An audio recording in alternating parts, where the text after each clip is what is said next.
well. Yeah, that was a funny bit. Like yesterday, Pepe said, "Oh, I'm gonna talk about like what you can do with Notion."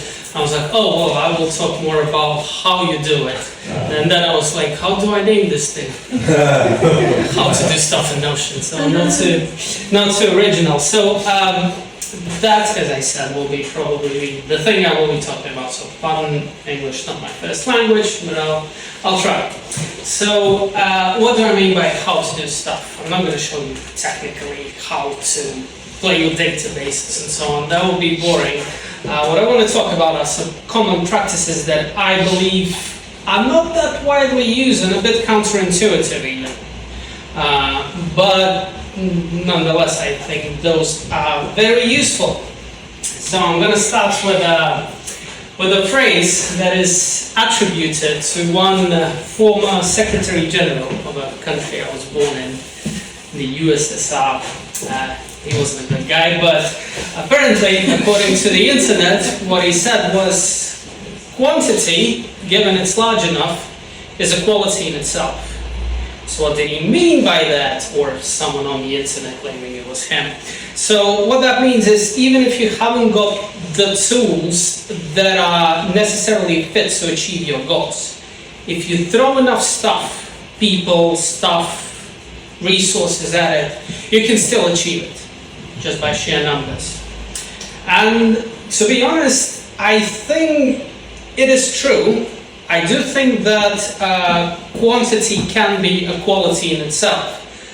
The thing I would argue, though, that it's not necessarily a good quality. Not always. Often it's not, actually. So I'm going to tell a true story, my personal story. I used to work in a fairly large company, and one of my responsibilities was to manage the processes. So, for example, we would have a new feature, and we had to write a process so that people, my team, would know what to do in which case. So, let's say the company launched a thing, we would write a process, it will go through 100 million approvals, we would have a manual that says, if this, do that, if that, do that. And it will go well for some time, people will work, everything will go smoothly, until something will happen. Some freak event that the process did not account for, someone would do something stupid, bad things would happen, everyone would be miserable, we would be miserable, and we would think, okay, what can we do to make it not repeat again? So what do we do? Well, we thought, well, let's just add this bit to the process. A paragraph that says, do whatever you've been doing, however, if this happens, do that. So we would add it, we would be happy with ourselves, everything would be nice, until something would happen again, something else, another freak event. So what we would do the same thing again. We would add this bit, and then we would add another bit. So in about 2 or 3 years, the procedure would go from this to that. Now, on itself, it's not such a bad thing, because, you know, you don't really pay for extra kilobytes that you add to the manual. But it turned out it was quite a bad thing. Now, the first thing was in relation to what it was supposed to achieve. So it was supposed to, in the case of those freak events, it was supposed to help mitigate the problems that those events caused. It didn't do it. Whenever those events would repeat, let's say in a year, because those would be rare events, though this thing was in the manual, no one did anything. Why? Because it's not enough for it being in the manual. People need to know it is in the manual. And if it's just lying there, hidden, for years, no one is using it actively. No one even remembers it's there. I sometimes would find things and I would ask my colleagues, hey, do you remember why we do this thing? And I was like, no, well, let's check, go to emails. And I would look through all the emails and I would realize, oh, I was actually the one who added it there. I can't remember why, someone asked me, and so on. So it didn't achieve its main goal, which is to prevent trouble. However, together with that, it led to a myriad of other problems. So, especially when it came to new starters. And I promise that story does have a meaning. There will be idea that I would want to convey with it. So, what would happen, especially with new starters? That was a problem.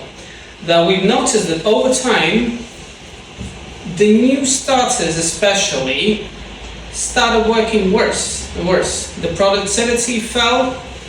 The people were pretty much the same. We applied the same principles when hiring people, but it took them more time to get to an acceptable level. And even that acceptable level was not that acceptable, to be honest.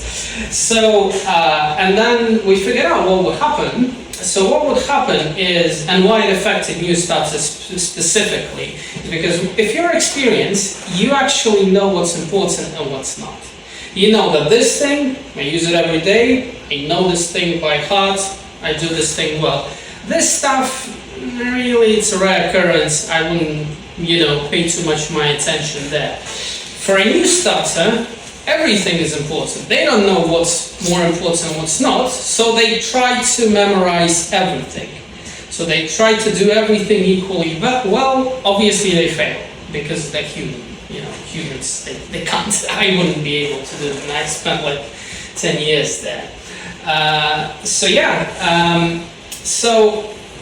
what I've learned is when it comes to content or features, I'm not saying there should be no content or like no rules, no regulations. There is definitely place for some. There's a certain threshold, two of them actually. There is one what I will call a green threshold, where I will. it will move fast afterwards. So the one where up to which, if you add stuff, it's good. All the stuff you're adding is actually pretty useful, pretty cool. Then, after that one, there is another threshold, after which it's still kind of useful, but the returns are diminishing.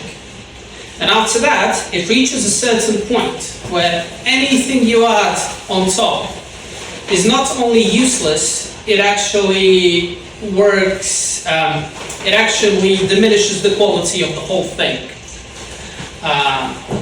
So yeah. Let's pick this thing.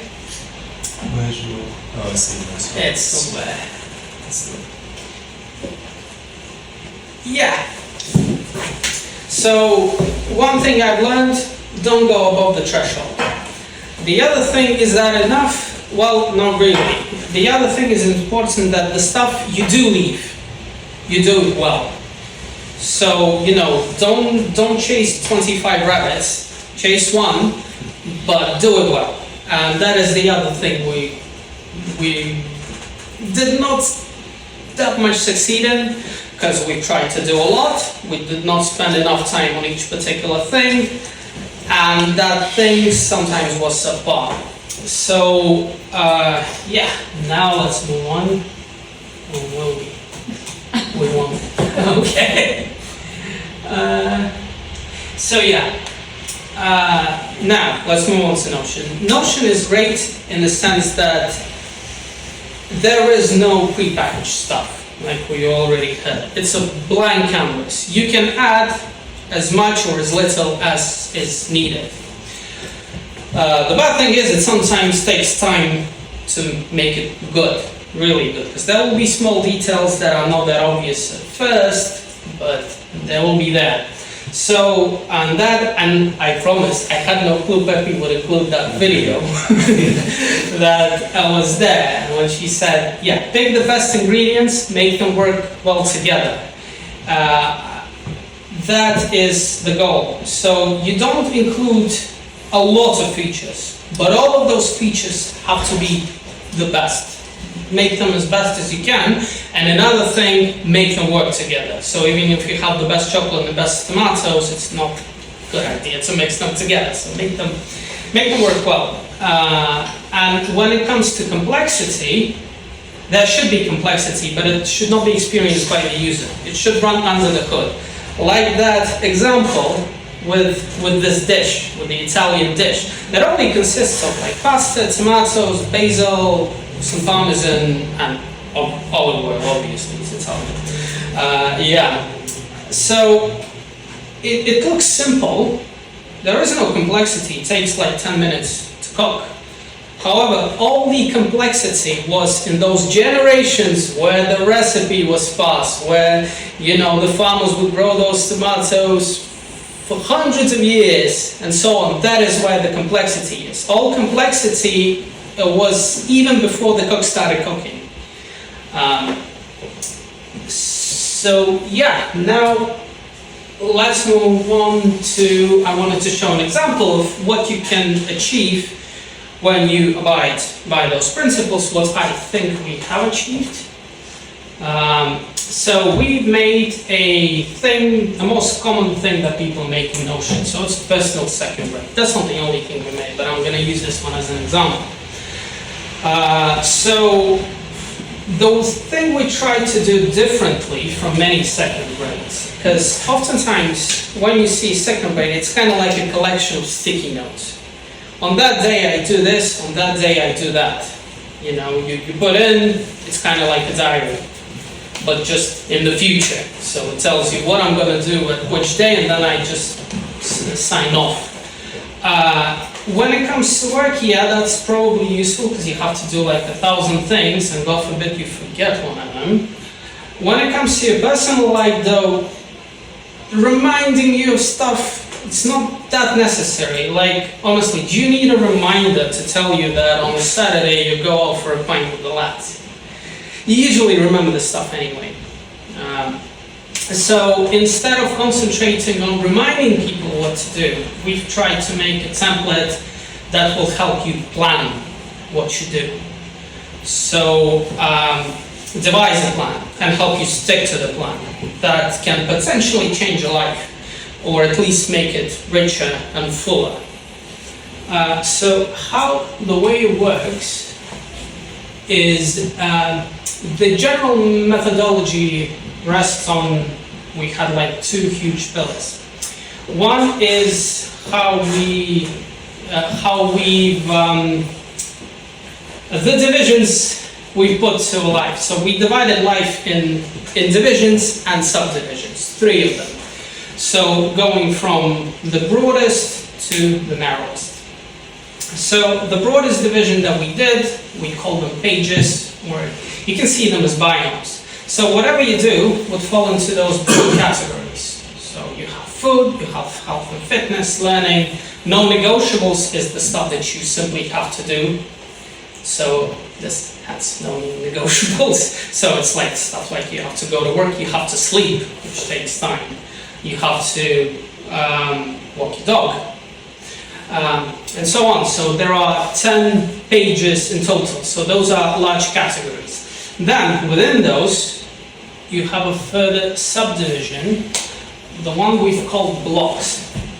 So within those broader categories, so let's say a broad category is food, you have blocks. A block will be your breakfast, your dinner, your cheeky takeaway. So a stuff, you know, more of a subdivision of a broader page. And then the narrowest one that we have, those are events. So those are specific things that you do at specific time. So again, if food is the page, if the block is your breakfast, event will be an avocado toast or whatever you have for breakfast. So this is already specific. It takes specific time and it costs specific amount of money. So those events would, as I said, have a cost. Cost in time and money, and that's the second pillar that we have. So every event that you plan consumes one or both of those resources, which is time and money. Think of it, whatever you do, it either takes time, or it takes money, or both. In some rare occasions, like work, it actually brings you money, but that's another story. So yeah, the good thing about time, though it is finite, but everyone has an equal amount, and you're guaranteed your 24 hours a day. So this is what you have guaranteed. With money, it's not that straightforward. Some have more, some have less. It can fluctuate over time and between people as well. So that one changes, time never changes. Whatever you do, you have your 24 hours a day that you can allocate. And the idea is to fill your life, ideally all of those 10 broad categories. Because if you want a rich life, you can't just, do one thing, like go to work and go to sleep. You want a bit of entertainment, you want a bit of culture, you do want a bit of health and fitness, definitely, and food and so on. So the idea is that you use the resources at your disposal, so your 24 hours a day, and the money that you do have, hopefully, and you allocate it in the best way possible so you can fill in your life with events. Once you run out of your resources, then you can't add more stuff. You can just change it, switch it around, maybe optimize. But if you run out of time, you run out of money, that's it. So your best thing is what you have, use it in the best way possible. So now, how it looks for the user. If you look at this, this is the database, the original table database, going to different views of the database, yeah? This is how it looks in, how's this view called? Gallery. Gallery, yeah. That's the same thing in gallery view.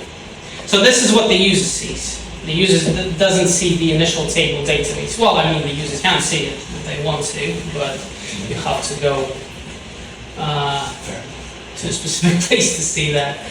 So the user chooses a category, one click.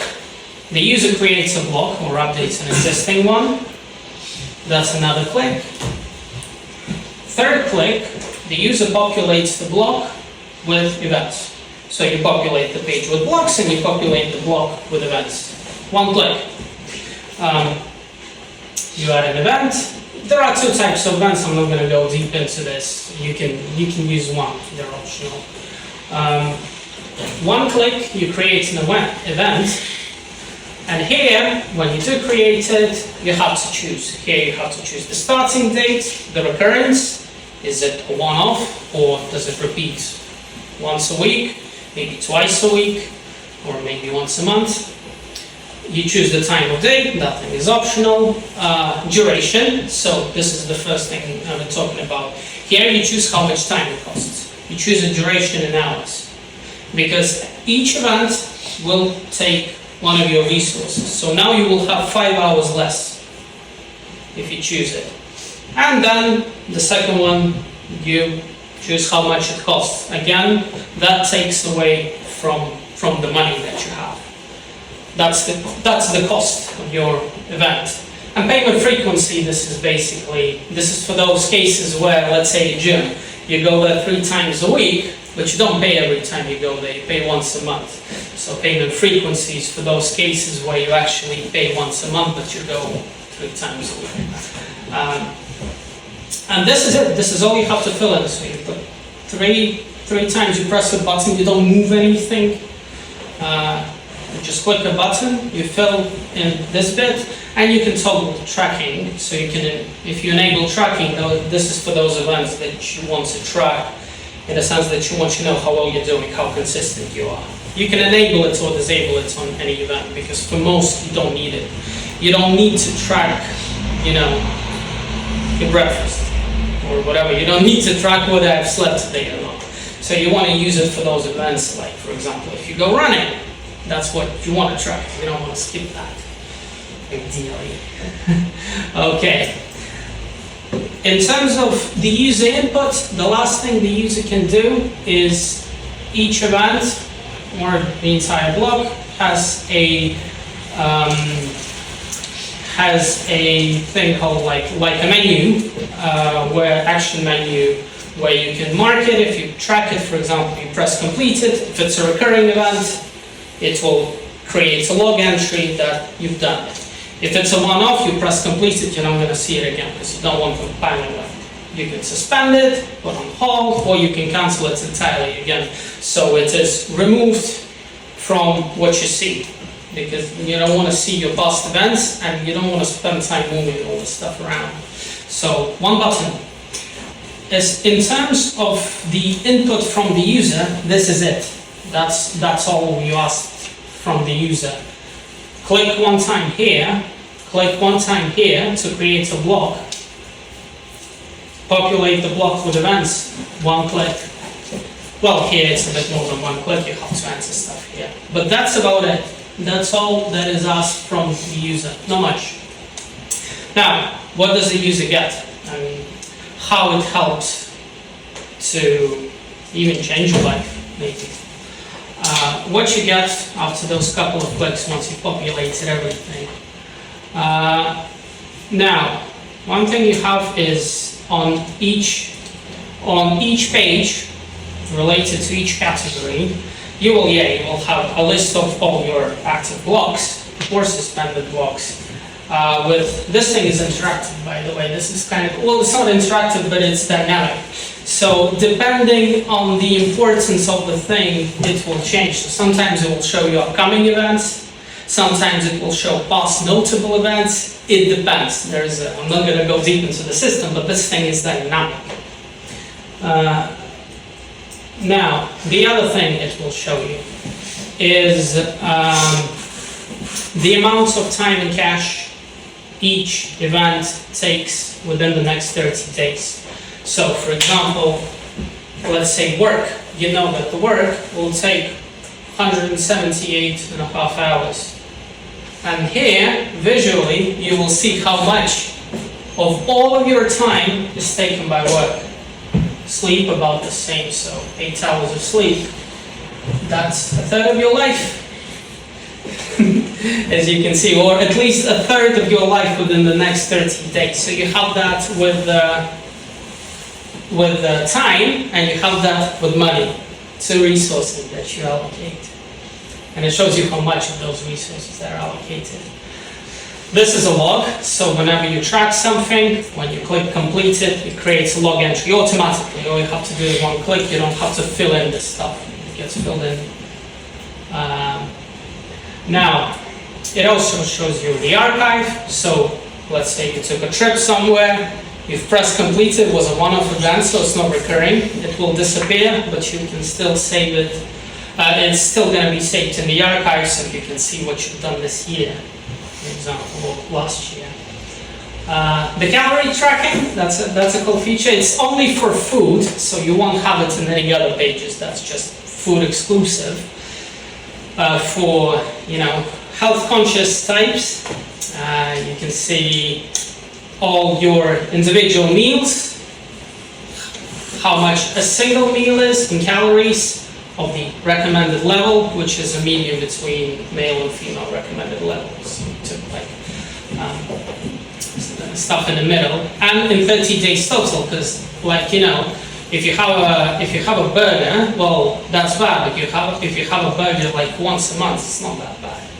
So it takes into account how much you have planned, not just a single meal, but how many you have planned within the next 30 days. And it will show you both in terms of numbers and graphical, like visually, you'll see the progress bar. Then we're moving on to the main page now, because before that it was individual pages. Now this is the main page that once you enter, it gives you an overview of everything. On the main page, you will see what you have planned for today. Tracked means you're tracking it, so you've told yourself before that with this thing you have to sign in that you did it, so you can't just ignore it.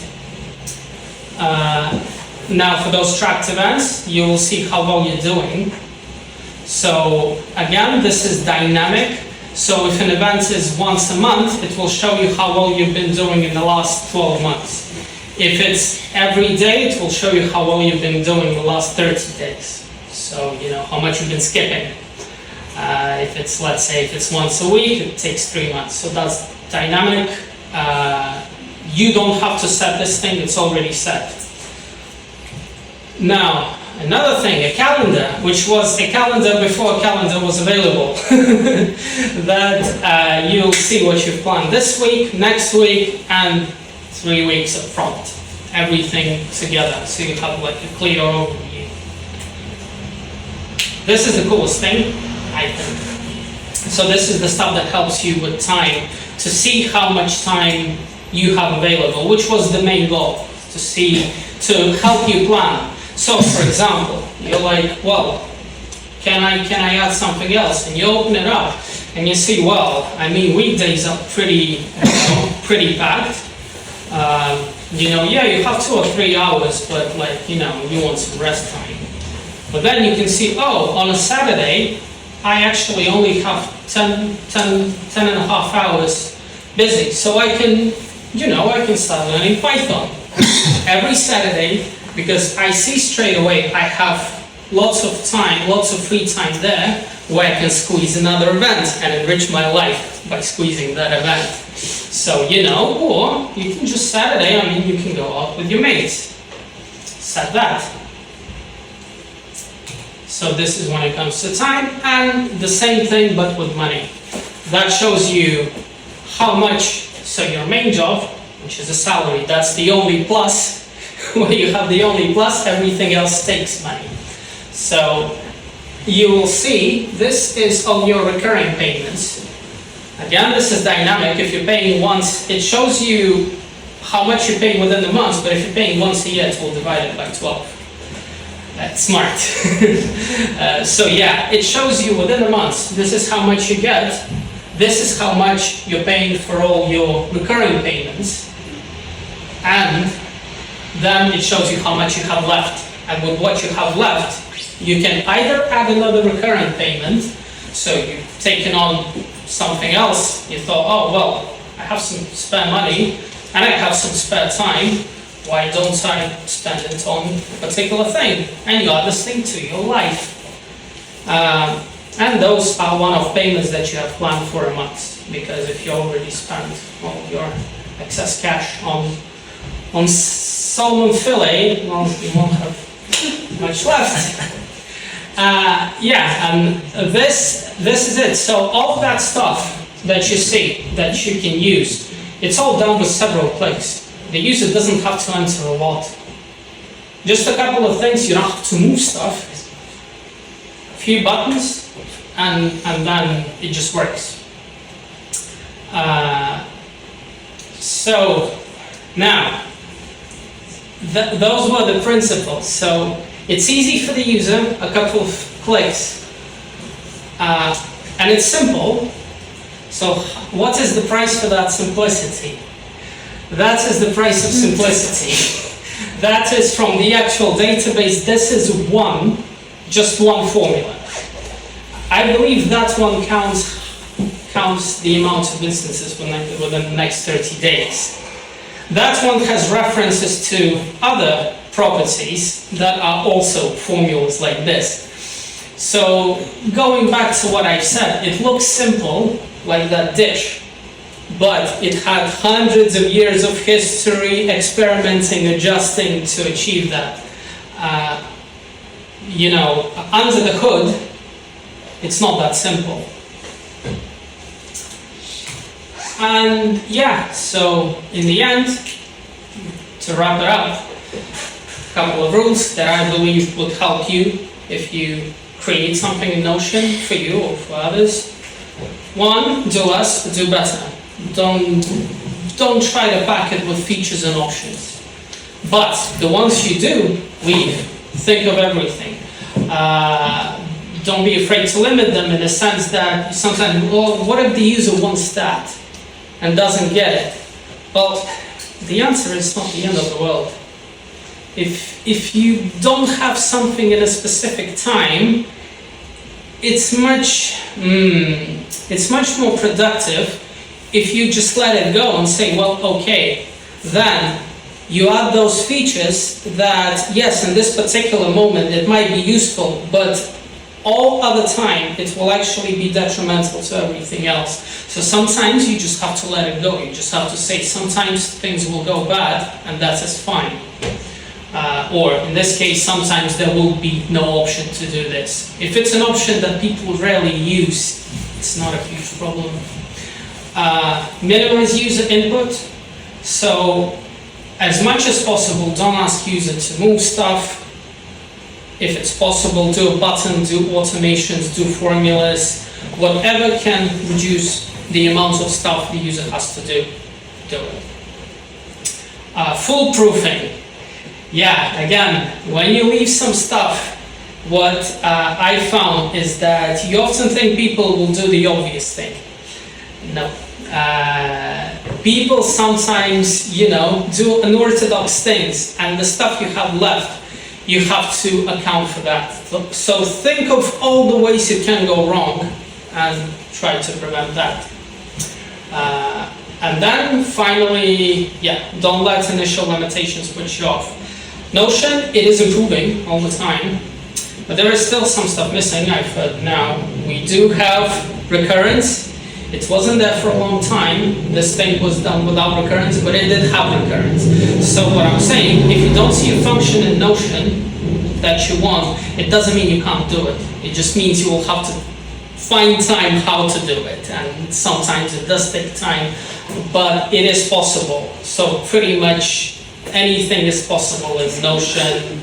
Some things are easier, some things are more difficult, but the cool thing is you can literally do anything. Which I haven't seen with any other platform, and in that sense it is very good. Okay, that is it. Thank you.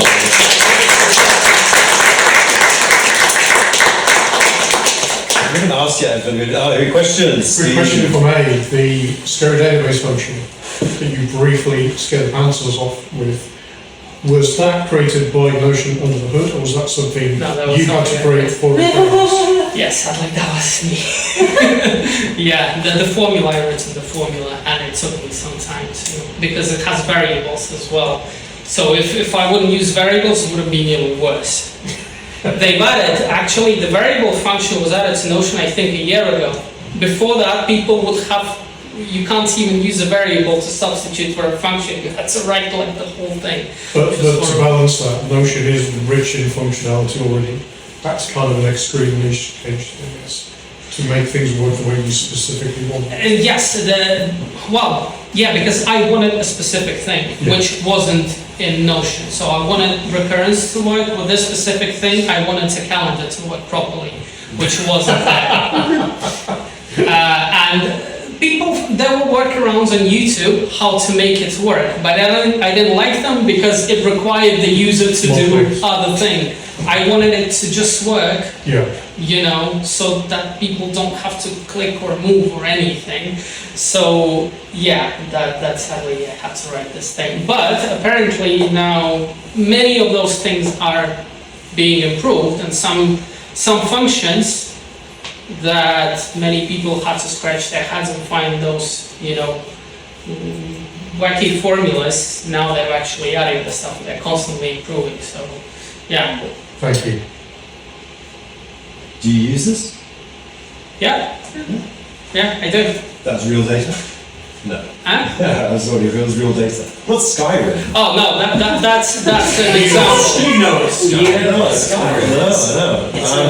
Skyrim is a very old RPG, but it has lots of mods. So you can it's a game. Cool. Yeah, it's a game. It's a really old game, like 2012, I believe. I'm feeling so old. Completely showed my ignorance. Great. Still good though, with mods. Yeah. We rewrite it, right, Andrew? Excellent. Okay. Very nice.